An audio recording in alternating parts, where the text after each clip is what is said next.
Tv Islamic দৰ্শক সকলৰ বাবে এটা অতি সুখবৰ সদৌ অসম বৃত্তিত প্ৰতিভাৰ সন্ধানত আমি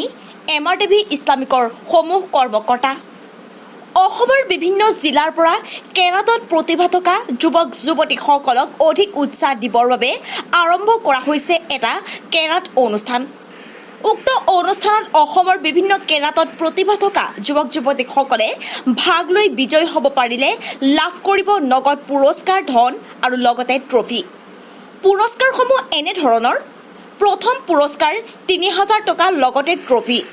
দ্বিতীয় পুৰস্কাৰ ২০০০ টকা লগতে ট্ৰফি তৃতীয় পুৰস্কাৰ ১০০০ টকা লগত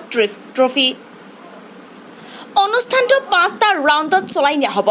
ইতিমধ্যে এই অনুষ্ঠানটো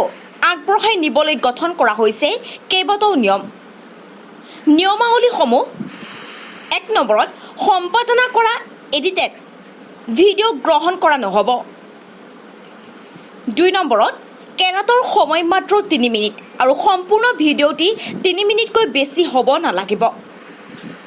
৩ নম্বৰত যিকোনো কেৰাট পৰিৱেশন কৰিব পাৰিব ৪ নম্বৰত প্ৰতিযোগীৰ নাম আৰু সম্পূৰ্ণ ঠিকনা অসমীয়াত লিখি প্ৰেৰণ কৰিব লাগিব ৫ নম্বৰত প্ৰতিযোগীসকলৰ কেৰাট ভিডিঅ'সমূহ ২২ মাৰ্চ ২০২২ৰ পৰা ২৫ এপ্ৰিল ২০২২ লৈকে গ্ৰহণ কৰা হ'ব ৬ নম্বৰত প্ৰতিযোগীসকলে ঘৰতে সুন্দৰভাৱে মোবাইল বা কেমেৰাৰ যোগেদি ৰেকৰ্ডিং কৰি হোৱাটছআপ নাম্বাৰ 7002130183 কেৰাটৰ ভিডিঅ'সমূহ প্ৰেৰণ কৰিব ৭ নম্বৰত কেৰাট প্ৰতিযোগিতাত যিসকলে অংশগ্ৰহণ কৰিব সেইসকলে Tv Islamic ফেচবুক পেজ আৰু ইউটিউব চেনেলটো ফ'ল' ছাবস্ক্ৰাইব কৰাটো বাধ্যতামূলক নহ'লে লাইক কমেণ্ট শ্বেয়াৰ গ্ৰহণ কৰা নহ'ব ৮ নম্বৰত অসমৰ বিভিন্ন জিলাৰ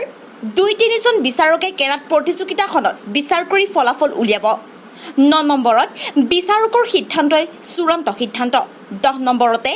বিচাৰকৰে বাছনি কৰাৰ পাছত কেৰাট প্ৰতিযোগীসকলে দ্বিতীয় ৰাউণ্ডলৈ যাব অধিক জানিবৰ বাবে আমাৰ Facebook page Tv Islamic follow' আৰু ইউটিউব চেনেল ছাবস্ক্ৰাইব কৰিব